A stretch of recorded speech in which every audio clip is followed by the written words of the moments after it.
letter in modern Jewish history, and it begins with 3 words: Dear Lord Rothschild.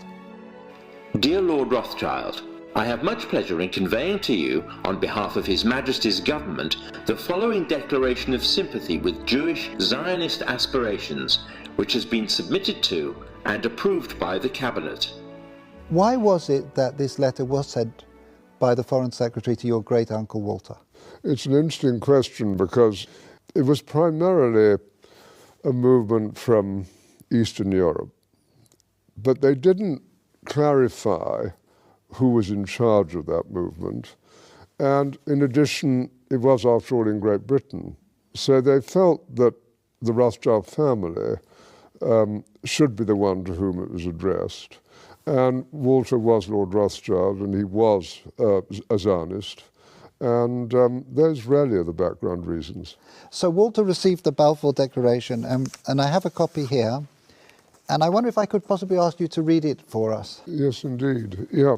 I'm going to put on my spectacles to make sure I read it accurately. His Majesty's government view with favour the establishment of Palestine as a national home for the Jewish people, and will use their best endeavours to facilitate the achievement of this object, it being clearly understood that nothing shall be done which may prejudice the civil and religious rights of existing non-Jewish communities in Palestine, or the rights and political status enjoyed by Jews in any other country. I should be grateful if you would bring this declaration to the knowledge of the Zionist Federation. Yours, Arthur Balfour. And here it is, the Balfour Declaration. What do you feel when you see it here? I genuinely feel it's one of the most extraordinary moments in the history of the Jewish people. If you think it took 3,000 years to get to this, and then you say, how did this miracle happen?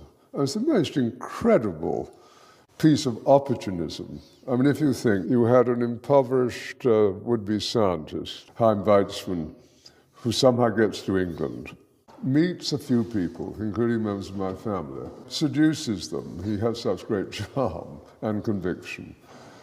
He gets to Balfour, and he unbelievably persuades Balfour and Lloyd George, the Prime Minister, and most of the ministers, that this idea of the national home for Jews should be allowed to take place. I mean, it's so unlikely. And then he starts to fight a difficult battle with the British cabinet, and this letter goes through 5 drafts, as you know. And in the end, it comes out as a rather compromising letter. I mean, the essential point is there for the Jewish community to fasten on to. You have the first bit, which promises a national home rather than the national home, and then you have the bit that nothing that's to be done should in any way harm the Arab community. But you come back to the big point, which is that this is perhaps the greatest event in Jewish life for thousands of years. And it's a miracle.